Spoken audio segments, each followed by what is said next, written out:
Добрый вечер. В эфире информационный выпуск Амшекшара. Коротко о темах в сегодняшнем выпуске. Уполномоченный по правам человека в Республике Абхазия Анна Скишмария представила депутатам парламента доклад о работе за прошлый год. В медиацентре МИД Абхазии состоялось совещание на тему международной изоляции Абхазии при участии членов Общественного совета при МИД и приглашенных гостей.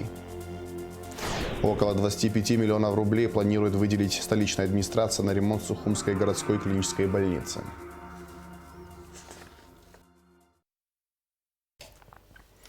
Верховный суд Абхазии вынес решение по делу о тройном убийстве на набережной Махаджиров в Сухуме в 2019 году. Решением коллегии судей Верховного суда Абхазии Эрику Чкаду назначено наказание в виде 20 лет лишения свободы в исправительной колонии строгого режима и штраф 350 тысяч рублей. Беслану Бганба 20 лет лишения свободы в исправительной колонии строгого режима и штраф 320 тысяч рублей. Дату Ахалая 20 лет лишения свободы в исправительной колонии строгого режима. Димуру Ахалая 11 лет лишения свободы в исправительной колонии строгого режима. Аслану Блабба 11 лет лишения свободы в исправительной колонии строгого режима и штраф 30 тысяч рублей. Приговор может быть обжалован в кассационную коллегию Верховного суда по уголовным делам. Уполномоченный по правам человека в Республике Абхазия Анна Скишмария представила депутатам парламента доклад о работе за прошлый год. В числе важных направлений работы омбудсмен назвала взаимодействие с правозащитными институтами дружественных Абхазии стран, информационно-просветительскую работу, а также развитие взаимодействия и диалога между властью и гражданским обществом. Кроме того, на заседании сессии парламента были рассмотрены еще два вопроса повестки дня. Все подробности в репортаже Гугуцы Варданя. В начале сессии парламента депутат Нарсул Салакая рассказал о ходе строительства коттеджного поселка в селе Мачара Гулрыбского района для фонда репатриации. Новых коттеджей всего 3. В одном из них была проведена работа по подготовке к приему передачи здания для дальнейшего заселения репатриантов. Коттедж был сдан в эксплуатацию 5 марта. В другом коттедже ведется ремонт, который идет к завершению. Объект планируют сдать в эксплуатацию 31 июня. На завершающем этапе строительства находится и третье здание. Сроки его сдачи в эксплуатацию были перенесены из-за выявленных контрольной палатой нарушений. Для того, чтобы построить основные коттеджные поселки, были засыпаны огромные пласты слоя, как говорится, щебня. И не было проведено коммуникации, канализации, все виды прочие, которые работы проводилась. Вот за что были виды нарушения. И так как те застройщики, которые до этого не выполняли работу, они проводят данный вид работы и проводят все, как говорится, исправляют те нарушения, которые были. Во избежание увеличения сроков сдачи объектов считаем необходимым снять ранее установленные финансовые ограничения, предусмотренные в расходной части бюджета Фонда репатриации Республики Абхазия 2024 год, разделом 4, подраздел 2, строительство на сумму 93 миллиона 380 тысяч рублей. За утверждение данного вопроса парламентарии проголосовали единогласно. Депутат Салакая также добавил, что работы будут продолжаться еще в 2 домах, относящихся к фонду репатриации на улице Эшба, 65 и улице Красномаякской. В последнем из репатриантов никто не проживает, поэтому будет ходатайство о его передаче столичной администрации. Далее депутаты ратифицировали протокол о внесении изменений в соглашение между Абхазией и Российской Федерацией о содействии и реализации государственной программы социально-экономического развития Абхазии на 2022-2025 годы. В рамках данной программы утверждены целевые значения средней зарплаты работников сфер здравоохранения, образования, науки, культуры, спорта и социального обслуживания граждан. На эти цели в 2024 году предусмотрено 1 миллиард 780 миллионов рублей. Очень важно, наверное, отметить, что из года в год, соглашение само пока имеет окончательный срок в 2025 году, из года в год доля абхазской стороны увеличивается. И на 2024 год она составляет из расчета по повышению заработной платы 70%. На эти цели в бюджетах, как в республиканском, так, соответственно, и в местных бюджетах предусмотрены средства. Общий объем превышает порядка 450 миллионов рублей. Это доля абхазской стороны. Что касается доли софинансирования российской стороны, я об этом сказал. Итого целиком на эти цели из России будет оказана финансовая помощь 1 миллиард 780 миллионов. Уровень повышения средней заработной платы в 2024 году по отношению к 2023 году целиком по всем будет составлять 27,3%. Если брать, в частности, в разрезе, то, к примеру, педагогические работники образовательных учреждений 26,8 тысяч рублей средняя заработная плата в 2023 году, 29,7 предельное значение в 2024. Дошкольные образовательные учреждения, детские сады 22,4, соответственно 26,7. Доп. Образование 23,9, 29,2. Самый большой рост произойдет по позиции научные сотрудники. Средняя заработная плата с 43,9 возрастет, средняя, повторяюсь, до 58,3 тысяч рублей. Ну и, соответственно, по врачам, наверное, очень важная категория, да, очень важная категория по врачам. 39,7 прошлый год, 52,9 текущий год. 52,9 текущий год – это высшая категория медицинских работников, врачи. Ну, соответственно, там другой медперсонал, естественно, будет чуть ниже. Далее о проделанной работе за 2023 год парламентариям рассказала уполномоченный по правам человека в Республике Абхазия Анна Скишмария. В отчетном периоде в аппарат уполномоченного по правам человека поступило 67 обращений. По данным обращениям сотрудниками аппарата проведено более сотни консультаций с заявителями. В адрес органов прокуратуры было направлено 22 запроса, из которых 6 повторных. В МВД 17 запросов. Судебные органы 5, из которых 1 повторный. В органы исполнительной власти 24 запроса, из которых 6 повторных. В иные государственные органы 17, из них 3 повторных.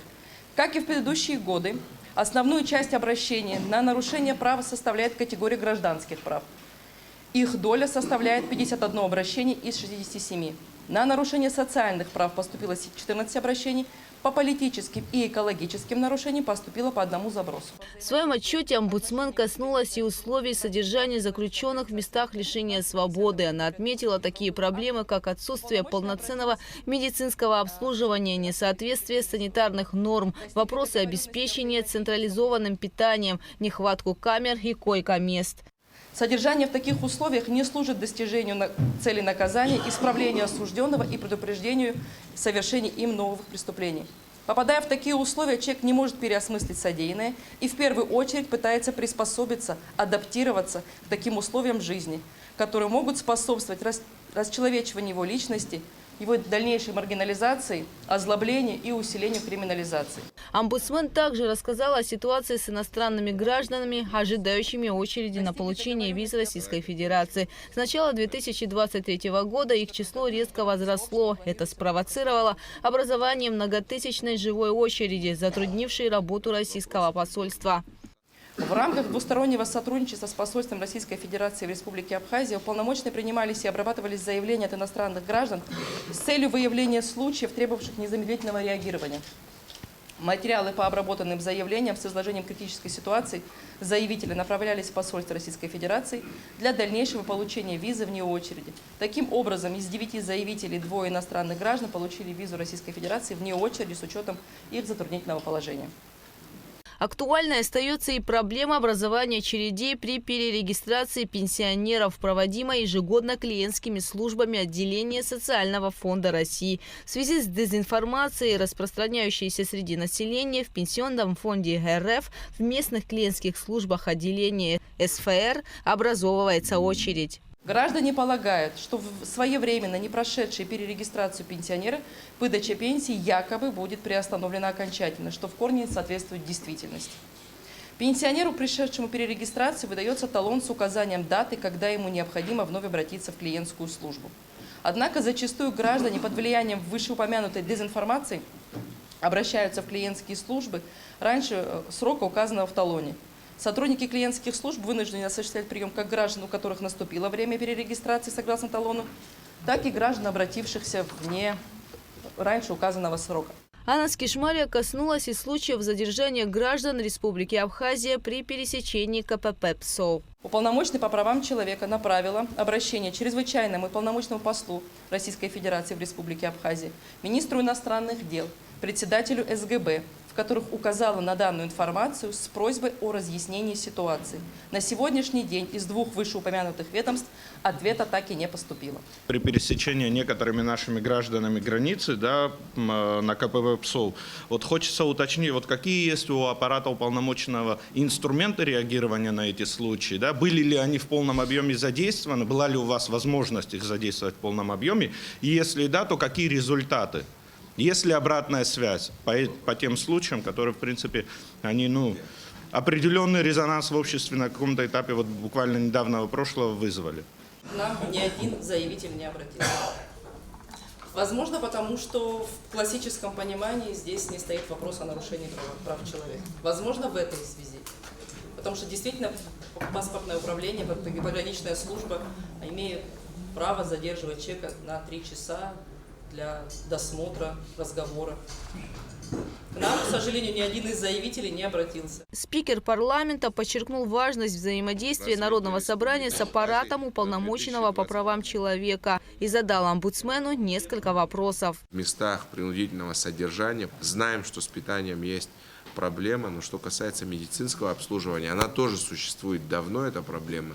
Какие рекомендации уполномоченного по правам человека конкретные по устранению этой проблемы, потому что с определенной периодичностью люди, отбывающие наказание, обращаются в парламент с тем, чтобы мы там помогли им в организации кабинета стоматологического, например, и так далее. И второй вопрос связан, значит, с нарушениями прав. Интересно, вот по политическим и экологическим нарушениям, да, по одному обращению. Какие это обращения? У нас была очень неприятная история, связана она с гостиничным комплексом, расположенным в городе Гудаута. Когда пошла информация о том, что гражданам Республики Абхазия, этническим абхазам на территории гостиничного комплекса запрещают говорить на абхазском языке. Мы провели расследование по этому поводу, да, выяснили, в чем была ситуация. Она, конечно, не та, которая представлялась у нас среди сообщений, которые были в социальных сетях. Там была совсем другая ситуация. Если хотите подробнее, расскажу. Но мне кажется, она была связана с личной перепиской, когда в рабочем чате между сотрудниками, не владеющим абхазским языком, и сотрудниками, владеющим абхазским языком, случилась перепалка, и владеющие абхазским языком ушли в абхазский язык для того, чтобы другие кто не понимал. В общем, оттуда пошла неприятная история. Да. И второй же случай по экологическим тоже связан с именно этим объектом. Пошла информация о том, что у них не работают очистные сооружения, и канализация вытекает в неочищенном виде в море. Тоже были запросы, они сказали, да, действительно, из 3 работает только 1. Это вот аварийная ситуация, которая была исправлена в течение месяца. Места лишения свободы, да, действительно, опять же, наша главная проблема, потому что у нас одна тюрьма в поселке Дранда, которая, в принципе, и не была стройна как тюрьма. Она не соответствует ни санитарным нормам, ни возможностью содержания осужденных. И самая большая беда заключается в том, что, несмотря на степень тяжести совершения преступления, все осужденные содержатся вместе. Парламент принял отчет уполномоченного по правам человека. Спикер Народного собрания Лаша Ашуба также упомянула о дезинформации, которая накануне появилась в социальных сетях. Речь идет о соглашении по Пицунской госдаче. Появилась в СМИ дезинформация по поводу того, что там депутаты, часть депутатов совместно со спикером обсуждают откат от норм, которые были приняты в рамках ратификации соглашения по передаче госдачи Пицунда, откат от норм по мерам о реализации данного соглашения. Эта информация не соответствует действительности. Депутаты парламента остаются на тех же позициях, которые были приняты ими до принятия и ратификации данного соглашения. Мы считаем, что эти позиции соответствуют интересам народа Абхазии. И мы считаем, что они не нарушают концепцию самого соглашения и того, что должно произойти на этой государственной даче.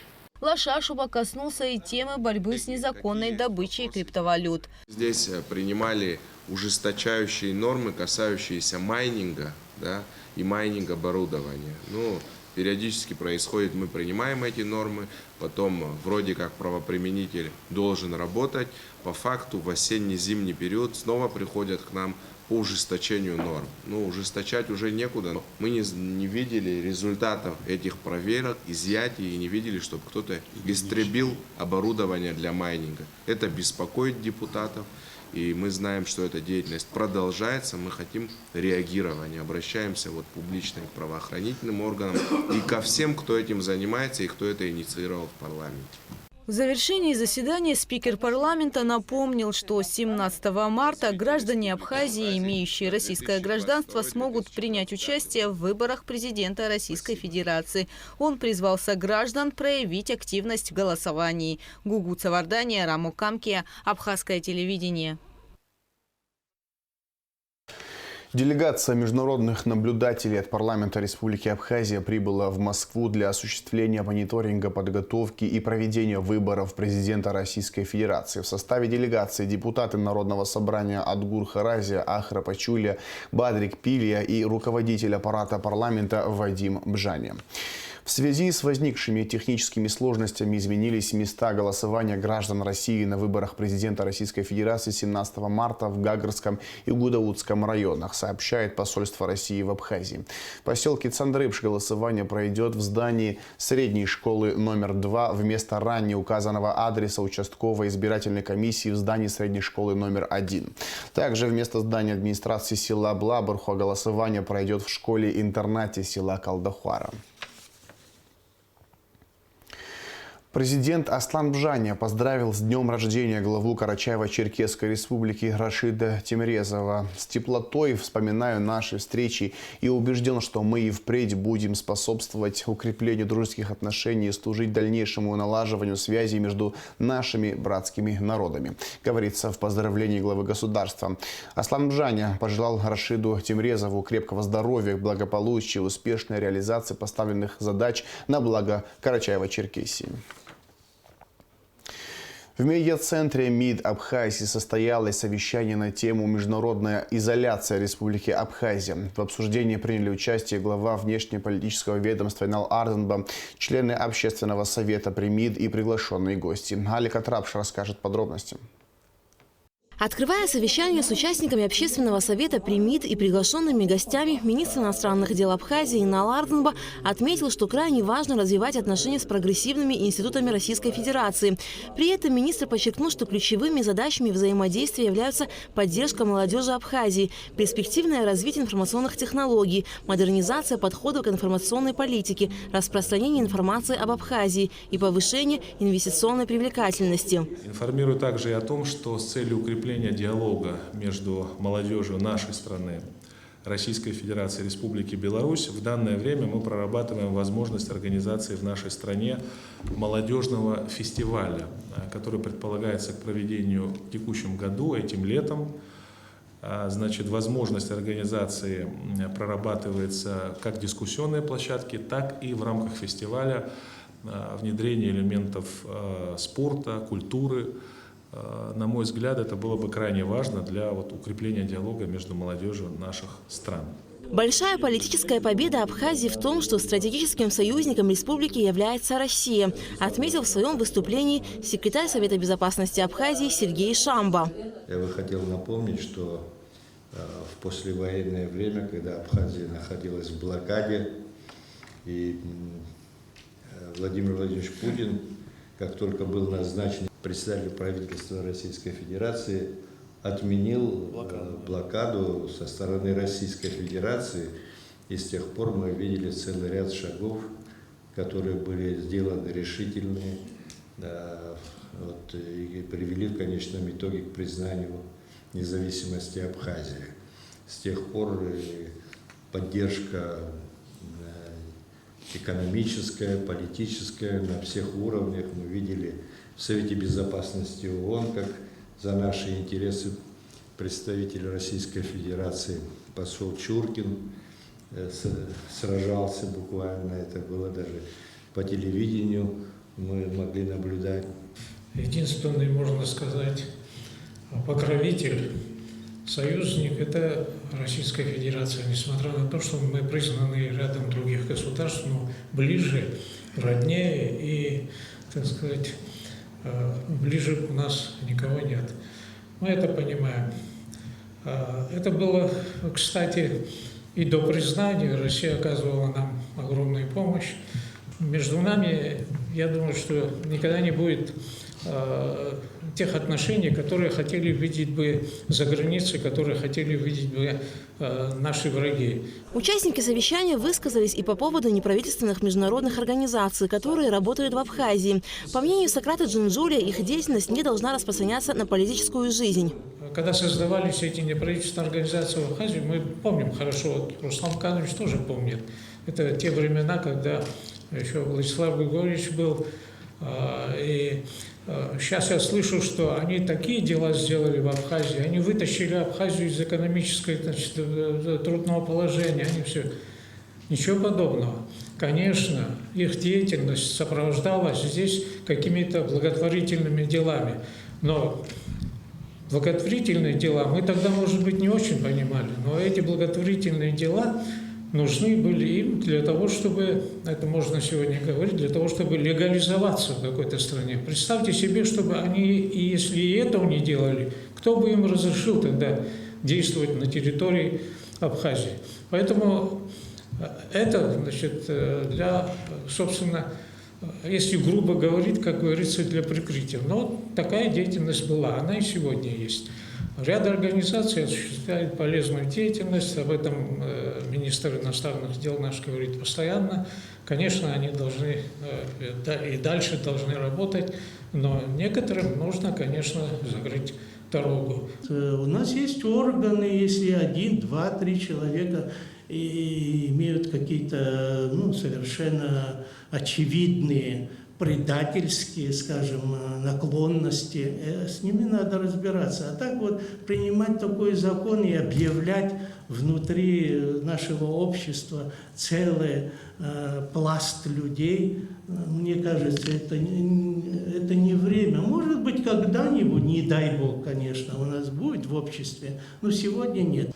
Они должны быть ориентированы четко и должны понимать, куда мы вообще стремимся. И поэтому особых проблем, конечно, в Абхазии я не вижу, но тем не менее есть отголоски. И эти отголоски мы должны видеть и контролировать, безусловно, анализировать и соответствующие меры, конечно, принимать. Я никогда в жизни не соглашусь и не приму эти оценки, что абхазское общество, абхазские неправительственные организации работают против абхазской национальной идеи. Вот с этим тезисом, если вы согласны, люди, которые представляют государственную власть, вот на этой платформе можно и нужно вести диалог и дальше продолжать нашу и общественную работу, и государственную работу. Самые дружественные для России государства – Белоруссия, Украина, Армения, Грузия. Посмотрите, какие там возникли антироссийские настроения. И они однозначно это связывают с деятельностью вот этих организаций, которые вот настраивали молодежь так. Я абсолютно согласен и уверен, это наши соратники, которые сегодня в НПО, самые значительные люди, мы прошли с ними Айдглара, войну прошли, все, я в них уверен. Ну, я думаю, что наш стратегический союзник понимает, что следующие поколения как себя поведут, как они будут воспитываться, на каких ценностях, понимаете? И у них есть такие опасения, а исторические недоверия к нам у них может быть, потому что у нас разные были периоды взаимоотношений, правильно? Поэтому вот об этом речь идет. И понимаете, раз вот борьба, да, мы говорили, идет у нашего союзника единственная и наша надежда на безопасность. Раз у них такие страхи есть, и они обоснованы, Но мы должны все-таки исходить из наших государственных интересов, а не из личных интересов. Глава МИД Инал Ардзинба отметил, что коллективный Запад является субъектом агрессивной изоляции Республики Абхазия и мешает установить и развивать диалог со многими странами мира. Я вам перечислю страны, с которыми нам Запад мешает установить диалог и развивать этот диалог. Республика Беларусь. Встреча с президентом Беларуси Лукашенко, когда мы в Минске были, обили пороги Александра Григорьевича американские разные представители с тем, чтобы сорвать эту встречу. Просто ночами не спали, мы сидели в Минске, мы даже не понимали, будет встреча или не будет. Настолько было колоссальное давление Запада на Лукашенко, чтобы эта встреча не состоялась. Это факт. Теперь смотрите, Палестина. Хотели признать, хотели установить дипотношения с ними. Вмешался Госдеп США, все разрушил. Те, которые финансируют тут у нас программу. Объединенные Арабские Эмираты. Сейчас вот мы туда полетим, я не знаю, сможем мы туда полететь или не сможем. Тоже мешают. Европейский Союз, Госдеп, USAID, все эти структуры. Сейчас я вам перечислю субъекты агрессивной изоляции Абхазии. В этом списке много интересного. Сейчас я вернусь к этому. Взаимодействие с Ливаном мешают, взаимодействие с Алжиром мешают, взаимодействие с Ираном мешают. Коллективный Запад является субъектом агрессивной изоляции Республики Абхазия. В ходе совещания участники выступили и по поводу ноты МИД России, направленной в МИД Абхазии в связи с ратификацией соглашения о передаче России госдачи Пицунда. Возмутительно, что эта нота стала достоянием общественности. Ну, я, насколько понимаю, так не делается. И каким образом она попала вообще? Нота между двумя союзными государствами попадает каким-то образом непонятным. И кем она используется, вообще я не совсем уверен, что это вообще нашими доброжелателями это было использовано. Мы в установленном законом порядке, в соответствии с законом, направили уведомление по дипломатическим каналам российской стороне. Это первое. Через некоторое время российская сторона, тогда еще в устном порядке, я тогда доложил президенту, начала интересоваться некоторыми действительно правовыми аспектами принятых решений. Это нормально абсолютно. Вот. Впоследствии была получена официально зарегистрированная в МИДе Абхазии нота соответствующая. Как только она была зарегистрирована, мы сразу, у меня есть соответствующие исходящие, начали работу с администрацией президента и с парламентом. У нас сейчас идет соответствующая работа. У нас есть рабочая группа, туда входят и депутаты парламента, и министр юстиции, и представитель президента в парламенте. Мы уже согласовали предварительный вариант ответной ноты. Она абсолютно предметная, понятная. Как только мы завершим эту работу, я думаю, что обязательно проинформируем. А что касается публикации, Сергей Миронович правильный вопрос задает. А кто опубликовал эту ноту? Может выйти человек и сказать, и меня зовут так-то, я первоисточник публикации. Мне просто интересно, кто это сделал. Если этот человек считает, что он правильно поступил, пускай он выйдет и скажет, это я. В ходе встречи своим мнением поделились и другие участники Общественного совета при МИД и приглашенные гости. Аля Катрапш, Алексей Гухава, Абхазское телевидение.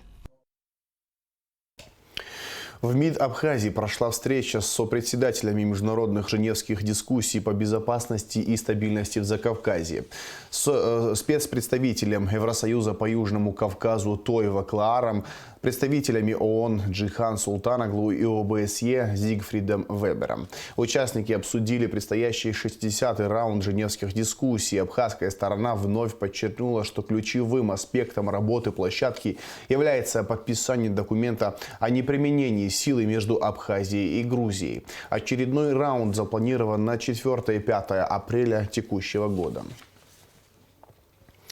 Природоохранная прокуратура Абхазии проводит проверку по факту гибели 5 дельфинов, которых выбросило на берег моря в акватории села Дюбжа Чемчирского района, а также массовой гибели водоплавающих птиц Чомга. Согласно информации председателя Госкомитета по экологии Савелия Читанава, гибель дельфинов предположительно произошла в результате попадания в вставные камбальные сети. Проводятся мероприятия по обнаружению орудий лова и установлению заявлению их владельцев.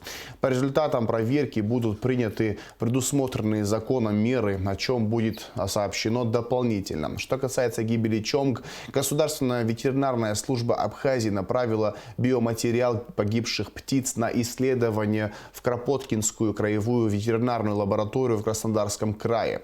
Согласно экспертизе, причиной массовой гибели птиц является вирус птичьего гриппа, который также представляет угрозу для здоровья человека. В последнее время заметно активизировалась работа патрульной службы столичного УВД. Как прокомментировал заместитель начальника УВД по городу Сухум Нукзар Чичпа, это связано с выполнением поставленных задач по обеспечению стабильности и правопорядка в столице, предупреждению правонарушений и защиты граждан. Уважаемые граждане, в последнее время активизировалась работа патрульной службы УВД по городу Сухум. Все больше и больше автомашин, включенные спецсигналами, курсируют на улицах столицы. Все больше сотрудников патрульной службы круглосуточно несут службу по недопущению преступлений и правонарушений. Одной из основных и главных задач милиции было и остается безопасность наших граждан, охрана общественного порядка и предупреждение правонарушений. И ряд этих важных функций выполняет подразделение милиции общественной безопасности.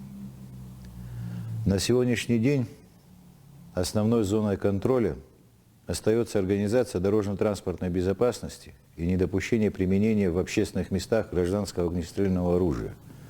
В частности, стрельба во время проведения свадебных торжеств. Каждое общественное мероприятие в столице сопровождается сотрудниками Управления внутренних дел, и к нарушителям правопорядка и безопасности применяются меры взыскания, что, несомненно, омрачает настроение участников праздника. В свою очередь хочу обратиться к общественности с просьбой о позитивном и спокойном восприятии законных и правомерных требований сотрудников милиции при проведении профилактических мероприятий, направленных на выявление нарушителей. Управление внутренних дел по городу Сухум готово выполнять поставленные задачи по обеспечению стабильности и правопорядка в столице, предупреждению правонарушений и защите граждан. В МВД Абхазии прошло награждение сотрудников Генеральной прокуратуры. Благодарственные письма были вручены за вклад в укрепление законности и правопорядка сотрудникам Следственного управления. Подробнее в материале пресс-службы МВД. За плодотворное сотрудничество и четкое исполнение своих должностных обязанностей, за реальный вклад в укрепление законности и правопорядка сотрудникам Следственного управления Генеральной прокуратуры Республики Абхазия вручены благодарственные письма. Письма вручил министр внутренних дел генерал-майор милиции Роберт Киут. Согласно тому, что мы периодически в различных делах у нас очень активная работа ведется с нашим следствием. И поступило такое предложение, от которого мы отказаться не смогли. И хотели бы, как говорится, отметить всех тех, кто на самом деле всегда стоит с нами рядом, потому как все дела, которые сегодня мы расследует Министерство внутренних дел, Следственное управление и Генеральная прокуратура, с хорошим результатом доходят до логического конца. И, соответственно, мы хотели бы вас в этом плане отметить. Благодарность объявлена старшему советнику юстиции, начальнику Следственного управления Тамиле Бигвава, старшему советнику юстиции, заместителю начальника Следственного управления Луизе Магомедовой, советнику юстиции, прокурору Следственного управления Даниэлю Тарба.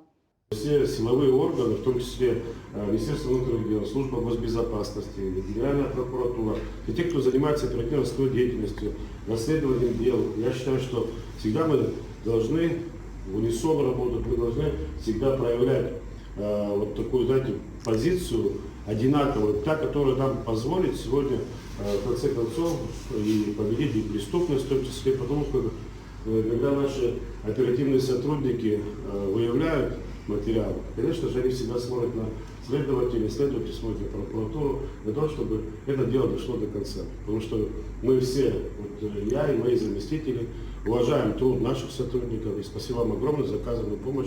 Искренняя благодарность за взаимодействие. Критика, конечно, в наш адрес тоже поступает, но это критика здравая. Мы делаем работу над ошибками. Спасибо. выразить благодарность за то внимание, которое вы нам уделили. Конечно, когда все структуры правоохранительные тесно взаимодействуют, это всегда эффективно и всегда мы получаем результат. В данном случае дело завершено. Мы со своей стороны осуществляем надзор, указываем то, что необходимо сделать, но следователи очень ответственно подошли к своему делу и реализовали все, что было отмечено. В церемонии награждения приняли участие заместители министра Руслан Ажиба, Беслан Чкадуа, Элеонора Карагазян, Тенгиз Нормания. Около 25 миллионов рублей планирует выделить столичная администрация на ремонт Сухумской городской клинической больницы. Министр здравоохранения Эдуард Будба и глава администрации города Сухум Беслан Эшба посетили медучреждение, осмотрели отделение неврологии, кардиологии и реанимации. Крышу придется менять целиком, по мнению строителя, она вот-вот разрушится. Сейчас проводятся дополнительные экспертизы, также в этом году будут обновлять рентген-кабинет. Необходимо в первую очередь решить вопросы по сантехнике, электрике, кондиционированию и отоплению. Эдуард Будба отметил, что совместная работа Минздрава и администрации города должна улучшить ситуацию в данном медучреждении. То, что вы делаете, конечно, сейчас это большая вообще помощь. Не только городу, это полстраны сюда приезжает, в эту больницу. И Министерство здравоохранения, мы осуществляем оперативный контроль всех лечебных учреждений. Понятно, подведомственные принадлежности – это одна ситуация, но приятно то, что город так тщательно уделяет внимание своим лечебным учреждениям. И мы по мере возможности тоже всегда будем помогать. Спасибо, Эдуард Валерьянович, за такую поддержку. Вместе, я думаю, у нас все получится. Как на примере, вы уже сказали, инфекционной больницы, мы дали там неплохой старт перед началом ковида, как раз это было, и лаборатория, и палаты, и все, потом вы подключились тоже. В общем, вот есть, как говорится, на что посмотреть. Общими усилиями у нас всегда все получится. Город не может оставить свои подразделения, как говорится, в таком. У нас тоже душа болит, большая история у больницы. Вот, прошлый год у нас был юбилейный, у нас были другие задачи, были поставлены и руководством, и так далее. Привести, облик города, немножко постараться в другой вид.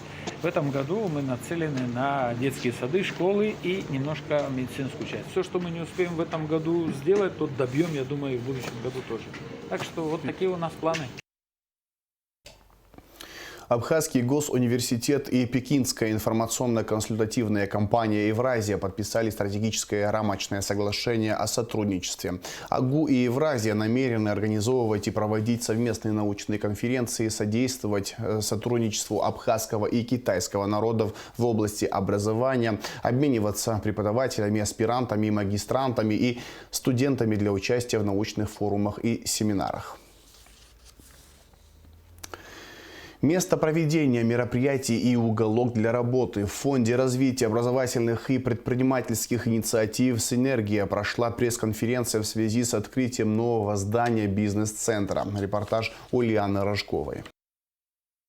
Свой путь фонд «Синергия» начал около 4 лет назад. Началом послужило открытие бизнес-образовательного центра при помощи программы развития ООН. Еще тогда организаторы увидели, что их дело вызывает все больше и больше откликов среди людей. На сегодняшний день фонд набирает обороты. Управляющим центром всегда было важно построить независимую организацию, которая смогла бы работать самостоятельно, поделился директор фонда «Синергия» Батал Тарба. Главной стратегической целью фонда было расширение, что и произошло в скорейшем времени. Еще одна из направлений деятельности фонда – это индивидуальным предпринимателям, каким-то маленьким командам, стартапам предоставить возможность здесь как coworking space использовать пространство. У нас есть второй этаж, если вы видели, он предусмотрен для того, чтобы прийти поработать там, с ноутбуком или какие-то переговоры провести, деловые, что-то разработать. Уже есть у нас такие первые подобного рода участники, клиенты. Мы считаем, что уже должно быть востребовано и интересно. Поэтому, собственно, надеюсь, что с вашей помощью получится донести, что реально новый проект, очень интересный, масштабный, с большим количеством возможностей. У нас в Сухуме открылся с Нового года. И всех призываем к сотрудничеству, в первую очередь талантливых преподавателей, специалистов, чтобы делать новые продукты, также учащихся студентов, которые хотят свои навыки повышать, и предпринимателей, молодежь, которые хотят работать, делать какие-то мероприятия массовые. Тема образования всегда была актуальной и вовлекаемой. Плодом совместных усилий при помощи местных предпринимателей было создано совершенно новое и интересное пространство. Здесь свою инициативу может проявить любой талантливый специалист, который находит в себе мотивацию создать свой авторский курс и начать обучать. Для амбициозной молодежи центр может стать местом времяпровождения, проведения мероприятий и уголком для работы. 8 рабочих курсов уже запущены в обновленном центре и планируют запустить еще около 25. В центре проходит обучение как базовым, так и углубленным курсам языков.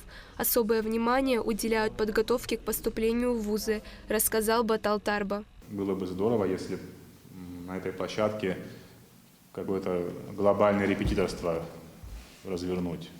То есть преподаватели по химии, биологии, юриспруденции, экономики, математика, физика, основные предметы, которые есть. Если бы абитуриенты 9-10 классы, которые готовятся к поступлению, могли бы, в таких, обычно как бывает, там по домам ходят репетиторам, там надо куда-то ездить, не всегда это может быть комфортно, а здесь вот такая среда, мне кажется, довольно комфортная, прийти, позаниматься, есть необходимое оборудование, инфраструктура вся. Вот такое направление тоже мы пытаемся развивать. Сейчас у нас уже есть определенные, сейчас набираем курсы на химию, биологию и право, да, по-моему, 3 основных. Вот, планируем дальше и математику, история Абхазии, да, кстати, тоже. Вот, то есть такой довольно новый, интересный для нас опыт, мы хотим попробовать здесь поработать.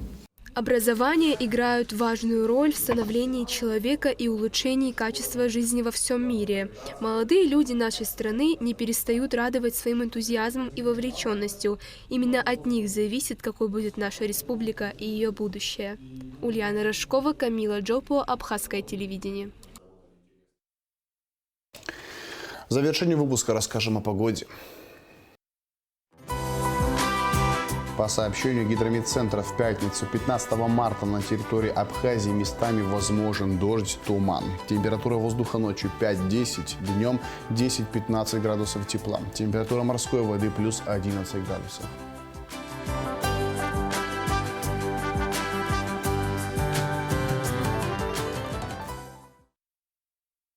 На этом информационный выпуск Амшукшара подошел к концу. Всего хорошего. До свидания.